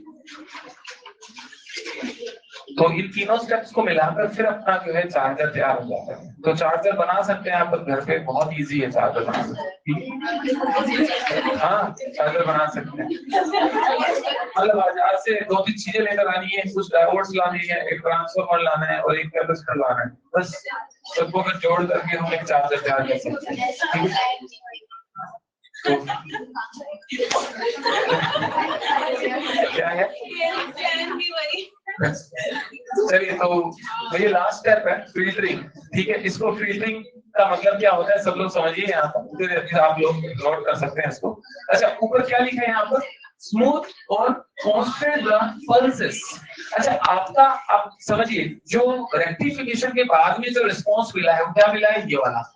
इसमें आप बोले कि डीसी बन गया, बार बार मैं बोलता हूँ नहीं ये पल्सेटिंग डीसी है। पल्सेटिंग वर्ड क्यों मैं जोड़ देता हूँ बार बार, क्योंकि एक्चुअल डीसी जो होती है, अगर कोई बोले 10 वोल्ट की डीसी है तो 10 वोल्ट की डीसी मतलब ये है 10 वोल्ट, मतलब जिसका वैल्यू भी टाइम के साथ चेंज ना हो, जिसकी डायरेक्शन भी टाइम के साथ चेंज ना हो, कांस्टेंट रहे हो, दिस इज परफेक्ट डीसी। लेकिन यहाँ पर ये डीसी की एक क्वालिटी तो है इसमें कि डायरेक्शन नहीं बदल रही है, लेकिन दूसरी क्वालिटी वेरिएशन वो नहीं आई अभी तक, कांस्टेंट वैल्यू नहीं। तो ये जो क्या करेगा, ये इसको फिल्टरिंग फिल्टर सर्किट क्या करेगा, कांस्टेंट अप्रोक्स कांस्टेंट वैल्यू आपको बनाकर देगा। अब उसका थोड़ा सा मैं आपको डिस्क्रिप्शन दे रहा हूँ कि कैसे ये सर्किट, अब इस सर्किट में मैंने कहा है फिल्टर, अरे यही तो है, ये जो कैपेसिटर है यही तो फिल्टर है, कैपेसिटर ही यहाँ पर फिल्टरिंग का काम करेगा। ठीक है, तो ये जो कैपेसिटर अकेला क्या कर लेगा ऐसा, आप पूछते रहते हो कैपेसिटर चैप्टर पढ़ते हो तो कैपेसिटर पढ़ रहे, दो प्लेट है, ये क्या काम का है ना। तो देखो ना, ये तो काम है यहाँ पे, और भी बहुत सारे काम है यहाँ, सिर्फ ये नहीं। तो सब लोग शुरू करो, इधर समझो पहले, ठीक है। हाँ, अब क्या होगा, इसकी मैं एक्सप्लेनेशन दे रहा हूँ कि ये रिपल्स खत्म कैसे होंगे और हमें कांस्टेंट वोल्टेज कैसे मिलेगी। ठीक है, होता क्या है, कैपेसिटर का काम क्या होता है, कैपेसिटर में जब हम बैटरी लगाते हैं तो कैपेसिटर उससे करंट लेता है बैटरी से और खुद चार्ज हो जाता है। कैपेसिटर की दोनों जो प्लेट्स होती हैं, उसकी एक प्लेट पर प्लस, दूसरी पर माइनस, ऐसे चार्ज स्टोर कर लेता है। उस चार्ज का फॉर्मूला क्यू बराबर होता है सीवी। सी कैपेसिटेंस होता है, वी अप्लाइड वोल्टेज होती है। अब मैं आपको बताता हूँ क्या बात, कि यहाँ पर पीछे से वोल्टेज आए, इन दोनों वायर्स के अक्रॉस जो वोल्टेज लगा रहे हैं, आप कितनी लगा रहे हैं, ये वाली साइन। तो ये तो क्या है, पहले फुल वेव रेक्टिफिकेशन कर चुके हैं, मैंने सर्किट नहीं बनाया, पीछे से साइनसॉइडल आया 10 वोल्ट पीक का, आपने रेक्टिफिकेशन कर दिया, आपको 10 वोल्ट पीक का फुल वेव रेक्टिफायर सिग्नल मिला। होगा क्या, वोल्टेज 0 से बढ़कर के कहां तक जा रही है, 0 से 10 तक जाएगी, तो उस केस में जो कैपेसिटर है वो भी 0 से 10 वोल्ट तक चार्ज हो जाएगा, हो जाएगा नहीं हो जाएगा। तो और जो वोल्टेज कैपेसिटर के क्रॉस आएगी, क्या वही वोल्टेज आपके लोड को मिलेगी, क्यों मिलेगी, यस वेरी गुड, ये दोनों पैरेलल में तो जुड़े हुए, तो जो वोल्टेज इस पे है वो इसको मिलने वाली। तो यहाँ पर मैं साथ के साथ रिस्पॉन्स बनाता चलता हूँ। ठीक है, वोल्टेज अक्रॉस का लोड जो आएगी वो क्या आएगी, ये कौन सा टाइम था, ये पूरा। अब मैं रेखा लिख रहा हूँ, आपको लिखना मत, मान लो 1 सेकंड है, और ये कितना हुआ, फिर 2 सेकंड, और ये कितना हुआ, आधा सेकंड। तो आधे सेकंड तक ये कैपेसिटर चार्ज हो जाएगा और ये फुल्ली 10 वोल्ट के पीक से चार्ज हो जाएगा क्या, हो गया, चार्ज हो गया। अब क्या हुआ, उसके बाद क्या हुआ, पीछे वोल्टेज घटने लगी, पीछे से वोल्टेज घटने लगी, तो अब क्या होगा, कैपेसिटर वापस से क्या होगा, डिस्चार्ज होना शुरू होगा, और कैपेसिटर वापस लौटाएगा नहीं उसको, कैपेसिटर तो इसको आरएल को डिस्चार्ज होगा। कैपेसिटर डिस्चार्ज कैसे होता है, कैपेसिटर पहले तो चार्ज हो गया पूरी तरह से, पीछे लगाई हुई सप्लाई से, वोल्टेज से, लेकिन अब डिस्चार्ज किससे होगा, किसमें होगा, लोड में। इस लोड में डिस्चार्ज होगा। डिस्चार्जिंग कैसे होती है भाई, आपका ये जो कैपेसिटर है ये 10 वोल्ट से चार्ज हुआ था, ये 10 वोल्ट की बैटरी बन गया था, और 10 वोल्ट की बैटरी बन गया था, अब क्या होगा, इस 10 वोल्ट की बैटरी से करंट फ्लो होगा। करंट फ्लो के होने से ये इसका चार्ज क्या होता जाएगा, रिड्यूस होता जाएगा, कम होता जाएगा, और जब चार्ज रिड्यूस होगा तो इसकी कॉरस्पॉन्डिंग वोल्टेज भी क्या होगी, रिड्यूस होगी। ठीक है, ये सारा होने वाला है, लेकिन हम इसकी डिस्चार्जिंग को बहुत स्लो कर देंगे। हम इसकी डिस्चार्जिंग को बहुत स्लो करना चाहते हैं। कैसे हम इसकी डिस्चार्जिंग को स्लो कर सकते हैं, by reducing the value of current. अगर आप बताओ इस सर्किट में करंट का वैल्यू कम हो जाए तो मतलब डिस्चार्जिंग धीरे धीरे होगी। अच्छा, हम डिस्चार्जिंग धीरे क्यों करना चाहते हैं, देखो अगर हम बोल दे हमें कर दी, चलो डिस्चार्जिंग धीरे कर दी, बोले चार्ज हो गया, और डिस्चार्ज कहां पर जाकर हो रहा है, बहुत दूर जाकर डिस्चार्ज हो रहा है। ठीक है, लेकिन जब बहुत दूर जाकर डिस्चार्ज हो रहा है, इतना समय तो मिलेगा नहीं, इतने में 1 सेकंड बाद क्या आ जाएगी, पीछे से नई पल्स आ जाएगी ना, और ये पूरी तरह से जीरो जाएगा नहीं, इतने में क्या हो जाएगा, दोबारा क्या हो जाएगा, दोबारा चार्ज नहीं हो जाएगा क्या, क्यों, क्योंकि पीछे से क्या आ गई, नई पल्स आ गई, दोबारा चार्ज हो गया। डिस्चार्ज होगा नहीं है, इतने में क्या आ जाएगी, नई पल्स आ जाएगी। तो इस तरह से आपकी वोल्टेज ऑलमोस्ट क्या बनी रहेगी, कांस्टेंट बनी रहेगी। अब मैं आपको क्या बोल रहा था, हमें इसकी डिस्चार्जिंग धीरे करनी, क्योंकि अगर डिस्चार्जिंग भी बहुत फास्ट हो गई तब तो फिर वो वही बात हो गई, रिपल्स बन गए, जीरो जल्दी होगा। हमें डिस्चार्जिंग स्लो करनी है, उसके लिए मैंने क्या बोला, करंट को क्या करना है। अब तुम बताओ इस सर्किट का करंट कब होगा, क्या इस आरएल से असर पड़ सकता है क्या, रेजिस्टेंस को क्या करेगी, तुम बता रहे हो, देख लो मैं नहीं बोल रहा हूँ। ठीक है, तो for the better filtering, for better smoothening, your RL should be होना चाहिए ना, क्योंकि अगर रेजिस्टेंस ज्यादा होगा तो इसमें डिस्चार्जिंग कम होगी and your voltage across the capacitor will be approximately same, will be maintained। अच्छा, पहली चीज। दूसरी चीज, अगर एक कैपेसिटेंस की वैल्यू को अगर मैं बहुत ज्यादा रखूं तो कैपेसिटेंस होता है चार्ज होल्डिंग कैपेसिटी, ठीक है। अगर मैं C का वैल्यू ज्यादा रखूंगा तो वो चार्ज को ज्यादा देर तक होल्ड कर सकता है, ठीक है। इसको मतलब कैपेसिटेंस की वैल्यू भी क्या होनी चाहिए अगर बेटर फिल्टरिंग करनी है। और तीसरा, अब यहाँ टाइम को देखिए, अब आपको ये बनाया और ये क्या बनाया, बोले सर ये क्या मजाक है, ये आपने ये बोल के ये दे दिया है ना, ये थी ओडीसी, तो जबकि ये कहाँ की डीसी है। तो मैंने कहा एक काम करो, इसको थोड़ा और श्रंक करो। श्रंक करने का मतलब ये जो टाइम है ना 1 सेकंड, इसको एक की जगह ना 0.001 सेकंड करो। अगर 0.001 सेकंड हो गया तो दोनों बहुत ये पास आ जाएंगे क्या। तो आपको ये जो थोड़े बहुत रिपल जो दिखते हैं, अगर आप इसको एकदम श्रंक कर दोगे तो आपको ये रिपल्स दिखेंगे क्या, आपको ऑलमोस्ट कैसी लाइन दिखेगी। समझ आया मैं क्या कहना चाह रहा हूँ, है या नहीं। आप एकदम जूम करके देखते हो तो चीजें आपको पूरी दिखती है ना। तो एक तरह से ये हो ही गया। तो इसका मतलब क्या हुआ, टाइम रिड्यूस करने का मतलब फ्रिक्वेंसी का क्या हुआ, बढ़ जाना हुआ कि नहीं हुआ। तो इसका मतलब हमको जो इनपुट सिग्नल है उसकी फ्रिक्वेंसी क्या हो, अगर ज्यादा हो, अगर फ्रिक्वेंसी ज्यादा हो तो फ्रिक्वेंसी ज्यादा हुई तो क्या हो गया, बहुत सारे साइकिल, 1 सेकंड में 2 सेकंड में कितने साइकिल आ रहे थे, 2। अभी मैं 2 सेकंड में बोलूं 200 साइकिल आ रहे हैं, तो क्या होगा, उसमें आपकी वोल्टेज ऑलमोस्ट क्या बनी रहेगी, कांस्टेंट बनी रहेगी, जीरो डिप होगी ही नहीं। ये थोड़ा सा मैं लॉजिक आपको दे सकता हूँ। सो रखने के हिसाब से ये रख सकते हैं कि भाई सीधी सी बात है, 3 जो पैरामीटर्स यहाँ इन्वॉल्व हो रहे हैं, कौन कौन, RL, C एंड F, 3 चीजें यूज हो रही हैं। ये तीनों चीजें क्या होनी चाहिए, ज्यादा होनी चाहिए, बस इतनी सी बात है। तो फिर इसमें कहाँ दिक्कत है, तीनों ही ज्यादा होनी चाहिए, चौथी कोई बात ही नहीं, ठीक है। तो 2 पॉइंट आपको याद रखने थे फिल्टरिंग में। फिल्टरिंग होती क्या है, फिल्टरिंग होती क्या है, जो कि पल्स डीसी को, पल्सेटिंग डीसी को क्या करता है, कांस्टेंट वोल्टेज में कन्वर्ट कर देता है, परफेक्ट डीसी में कन्वर्ट कर देता है। और दूसरी चीज इसमें involve resistance, capacitance and frequency, ये तीनों अगर ज्यादा हो तो हमें क्या होगा, बेटर फिल्टरिंग इसकी हो पाएगी, यानी एक अच्छा रिस्पॉन्स मिलेगा डीसी में, ठीक है। तो ये आपका थोड़ा लॉजिक बताने की कोशिश की है, टेक्निकल है भाई, है ना। और इसके लिए प्रीवियस कैपेसिटर की थोड़ी नॉलेज होनी चाहिए। तो फिर लेकिन मैंने उस नॉलेज को यहाँ इन्वॉल्व नहीं करके थोड़ा अलग तरीके से इसको बताया, ठीक है, जैसे आपको थोड़ा समझ आ जाए, ठीक है। RL, C एंड F तीनों क्या होने चाहिए, ज्यादा होने चाहिए, ठीक है। चलिए नोट कर लीजिए, बस ये इसमें इतना ही पूछ सकता है, कोई फॉर्मूला नहीं है, कुछ नहीं है, सिर्फ इतनी सी बात पूछ सकता है अगर पूछा तो। लोड रेजिस्टेंस, कैपेसिटेंस, तो हमें अच्छी फिल्टरिंग के लिए बाजार से अच्छे कैपेसिटेंस की वैल्यू वाला कैपेसिटर खरीद के लाना होगा, ठीक है। और उसके लिए अच्छे खासे पैसे लगेंगे ज्यादा। तो इसलिए जो अच्छा चार्जर होता है बढ़िया क्वालिटी का, तो उसमें वो थोड़ा महंगा होगा क्योंकि उसमें कैपेसिटर अच्छी वैल्यू वाला का होगा, और वो एक स्मूथ और डीसी परफेक्ट डीसी आपको देगा। कौन सा आईफोन का चार्जर महंगा क्यों होता है, अच्छे कंपोनेंट यूज हो रहे हैं उसमें, कुछ है ना ऐसा, इसीलिए होता है। ऊपर से आईफोन का भी है वो, हाँ हाँ। चलो करो करो, ठीक है। ये 1 सेकंड है डाल, ठीक है। तो थोड़ा सा लॉजिक समझ के इसको याद रखो आप, ठीक है। जितना रिक्वायर्ड है मैं उतना बता रहा हूँ आपको, ठीक है।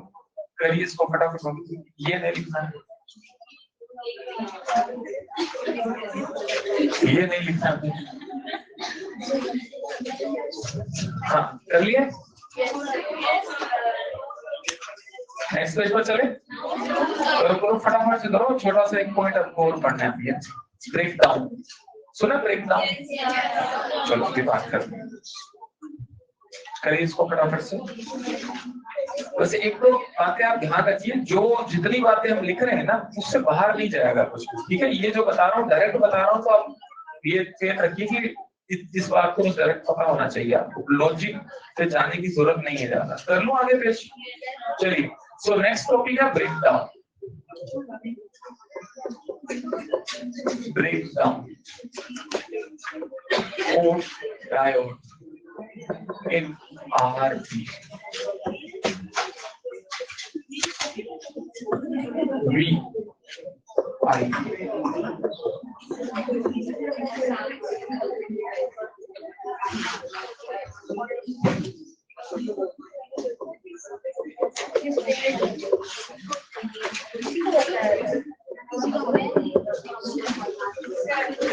हाँ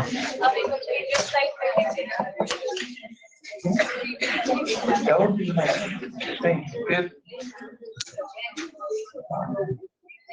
हाँ क्या हाँ बोलो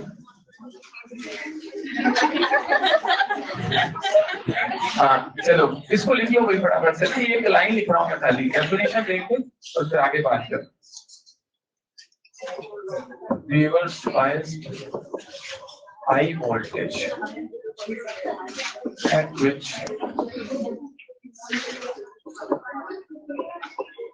ohms break and enormous current suddenly flow.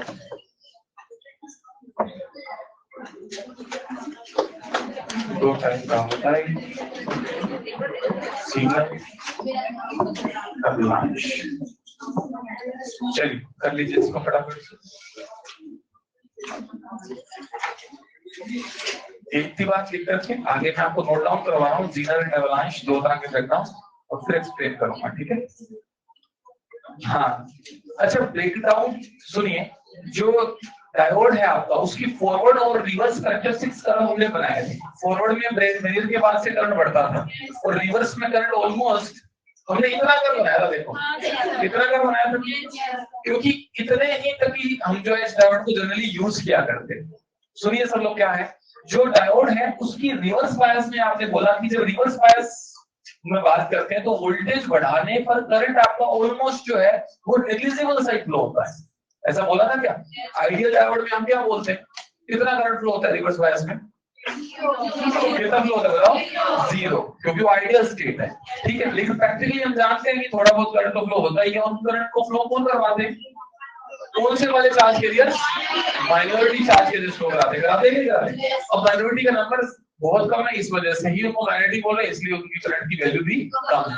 अब जरा यहाँ सुनिए, यहाँ पर आप वोल्टेज को बढ़ाते रहे, लेकिन करंट आपका ऑलमोस्ट नेग्लिजिबल है। लेकिन इसकी टॉलरेटिंग लिमिट क्या है? कुछ टॉलरेटिंग लिमिट भी तो होगी ना। तो यहाँ पर एक पर्टिकुलर वोल्टेज पर जाकर क्या होता है, जैसे आपका डायोड में बेसिकली हो क्या है, ये आपकी पी एन जंक्शन में आपने P पर लगाया लो और N पर लगाया हाई। कौन सी बायसिंग हुई बोलो? रिवर्स हुई। और रिवर्स बायसिंग में ये जंक्शन पर ऑलरेडी एक तो इलेक्ट्रिक फील्ड प्रेजेंट था।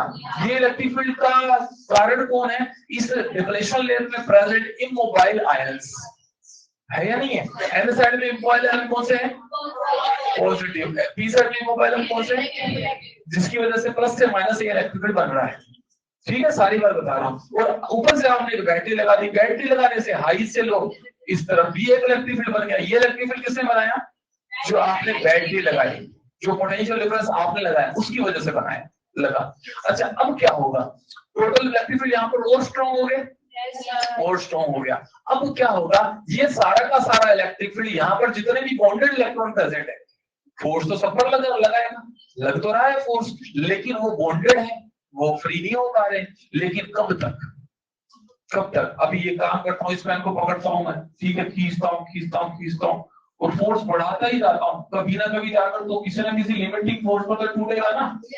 तो ऐसे ही इसकी टॉलरेटिंग लिमिट है। जब आप ये पोटेंशियल डिफरेंस V को बढ़ाना जारी रखते हो तो यहाँ पर प्रेजेंट इलेक्ट्रिक फील्ड भी बढ़ता जाएगा और इलेक्ट्रिक फील्ड एक लिमिटिंग वैल्यू पर जाकर ये जो बॉन्डेड इलेक्ट्रॉन्स है उनको बॉन्ड से फ्री कर देगा, तोड़ देगा बॉन्ड। तो उससे क्या होगा, अचानक से क्या होगा, बहुत सारे इलेक्ट्रॉन का नंबर, इलेक्ट्रॉन के साथ साथ होल्स का नंबर बढ़ जाएगा कि नहीं बढ़ जाएगा?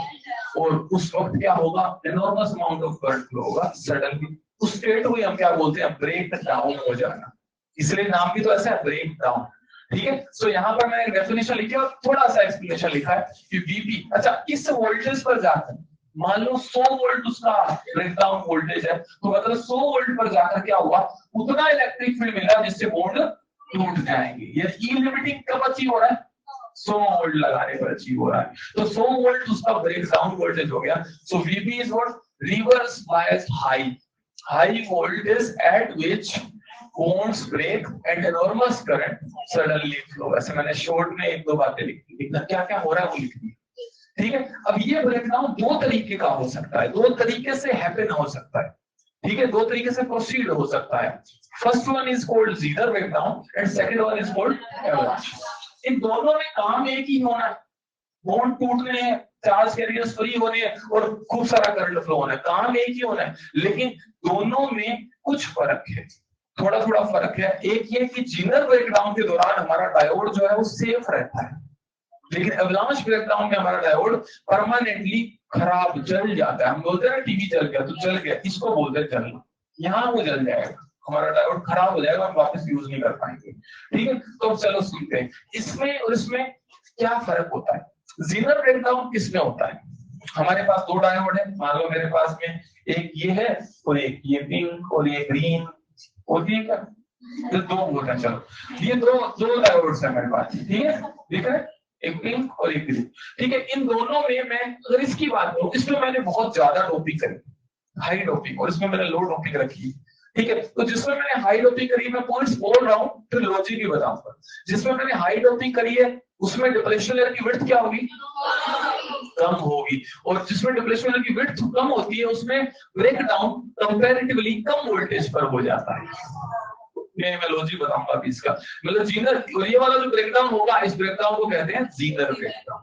तो साफ सी बात है, जिस डायोड में डोपिंग ज्यादा होती है उसमें विड्थ कम होती है, उसमें कम वोल्टेज पर ही ब्रेकडाउन हो जाता है, और ये कौन सा ब्रेकडाउन होगा, इस कैटेगरी में आएगा जीटर, ठीक है। अब इसमें क्योंकि कम वोल्टेज पर ही बॉन्ड टूट गए, ठीक है, तो इसमें अगर वोल्टेज को वापस से रिड्यूस कर लिया जाए तो आपका कंट्रोल में सिचुएशन आ जाती है और वापस से नॉर्मल स्टेट में आ जाता है, ये जीटर ब्रेकडाउन है, ठीक है। दूसरा, अच्छा इसमें बॉन्ड टूटने का कारण कौन है, बॉन्ड टूटने का कारण तो केवल एक है, high electric field at the junction, जो कि जीटर में। अब बात करते हैं इसकी, इसमें हमने क्या करा, डोपिंग क्या रखी, कम, दो डायोड थे, एक में डोपिंग ज्यादा और एक में डोपिंग अगर कम रखी, तो कम डोपिंग वाले केस में डिप्लेशन लेयर क्या होगी, अब ज्यादा डिप्लेशन लेयर यानी इसका मतलब पेड़ भी बड़ा है, इसको भूख भी ज्यादा लग रही है, एक तरह से ज्यादा डिप्लेशन लेयर होगी, तो इसमें हाई इलेक्ट्रिक फील्ड या लिमिटिंग इलेक्ट्रिक फील्ड बनाने के लिए हमें वोल्टेज भी क्या लगाना पड़ेगा, ज्यादा, ठीक है, हाई वोल्टेज पर जाकर ये ब्रेकडाउन होगा।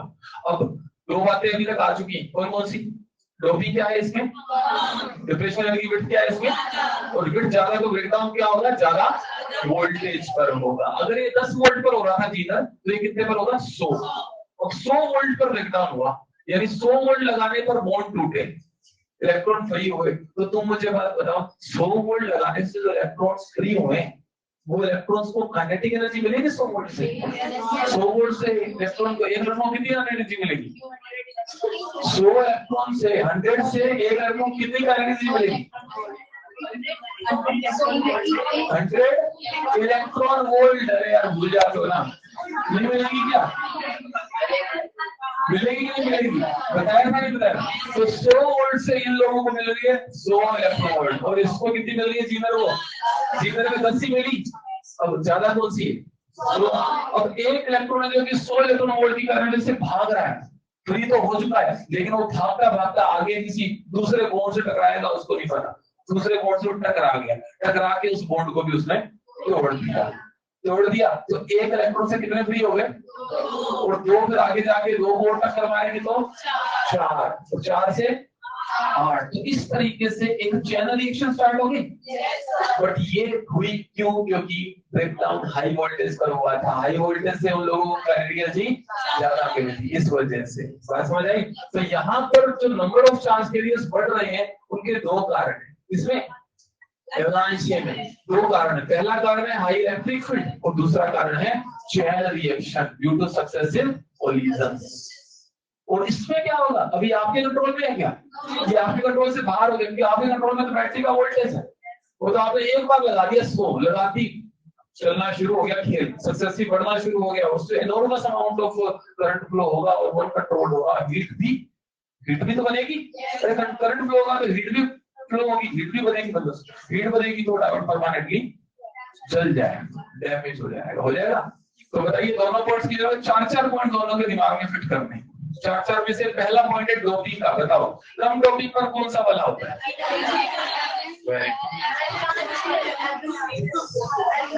पहले जीतर पढ़ाया तो पहले जीतर बोलूंगा मैं, यही है क्या? सम डोपिंग पर कौन सा ब्रेकडाउन होता है? एवलांश होता है। हाई डोपिंग पर कौन सा होता है? कम डिप्लेशन लेयर की विड्थ हो तो कौन सा होगा? और हाई डिप्लेशन लेयर की सिर्फ इलेक्ट्रिक फील्ड की वजह से कौन सा होगा? और इलेक्ट्रिक फील्ड सक्सेसिव कोलिजन से कौन सा होगा? और परमानेंट डैमेज किसमें हो जाएगा? लो वोल्टेज पर कौन सा होगा? हाई वोल्टेज पर कौन सा होगा? बस इसी बात के लास्ट तक याद रख लो, बस बहुत कुछ जरूरत नहीं। फॉर्मूला बताया नहीं, बस ये पॉइंट ध्यान रखना। लिखिए, फटाफट लिखिए, 2 मिनट में लिखवा दूंगा। लिखिए, जीनर में लिखिए, जीनर में first point occurs for the diodes having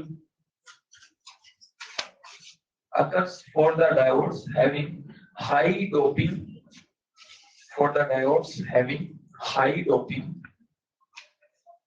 bracket में मेंशन कीजिए less width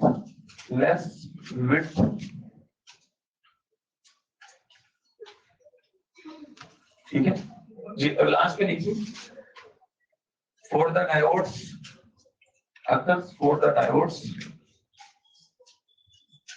having low doping bracket में मेंशन कीजिए high width। दूसरा पॉइंट लिखिए जीनर में because VP is proportional to D। D क्या है? है ना? So VP क्या है? Breakdown voltage।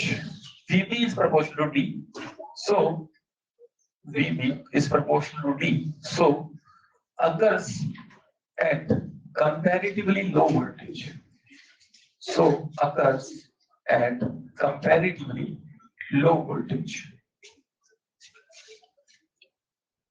एवलांच में लिखिए occurs at high voltage,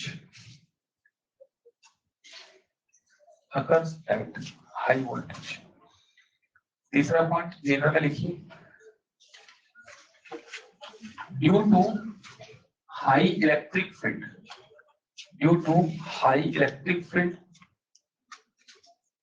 at the junction only,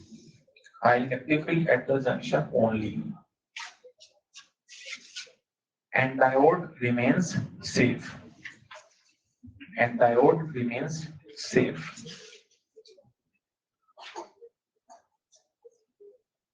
और एवलांच पे लिखिए at high voltage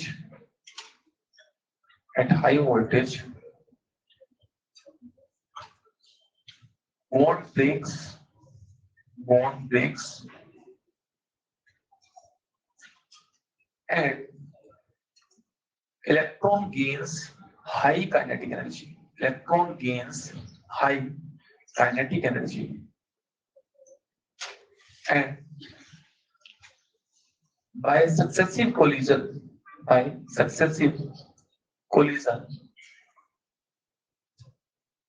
two bonds,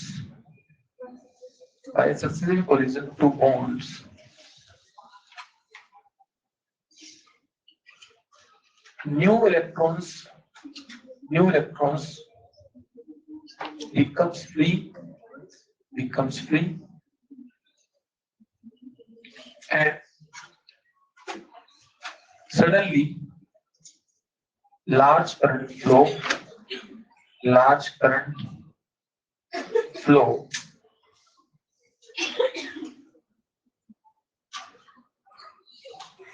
and large heat dissipation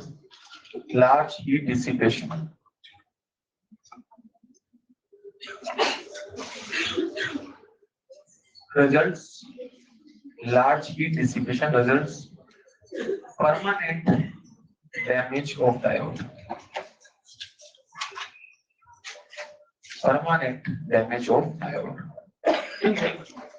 तो ओवरऑल स्टोरी है ये है ना। तो आप इसको पढ़ के समझ भी सकते हैं, ऐसा कुछ नहीं, ठीक है। तो इसमें पॉइंट है bond two type, bond electron से एनर्जी गेन की, आगे जाके बॉन्ड से टकराए और सक्सेसिव रिएक्शन से जो है करंट और हीट अच्छी खासी बन गई, जिससे कि डायोड डैमेज हो गया। ठीक है, 3-4 पॉइंट ध्यान रखें, इसी पे बेस्ड आपको क्वेश्चन पूछा जा सकता है। और जीनर ब्रेकडाउन का हम एक कंसेप्टिव यूज करते हैं, वो है जीनर डायोड बनाकर। जीनर डायोड बनाकर हम उसका यूज करते हैं हमारे एयर कंडीशनर के वोल्टेज स्टेबलाइजर में। एसी में वोल्टेज स्टेबलाइजर होता है, वोल्टेज स्टेबलाइजर में जो मेन एलिमेंट होता है जो कि वोल्टेज को स्टेबलाइज करता है, दैट इज जीनर डायोड। चलिए थैंक यू। आप इसमें 71 क्वेश्चन तक को कर लेना, ठीक है। हाँ, अपन डिस्कस करेंगे और इवनिंग में 5 o'clock आ सकते हैं आप अगर डाउट है।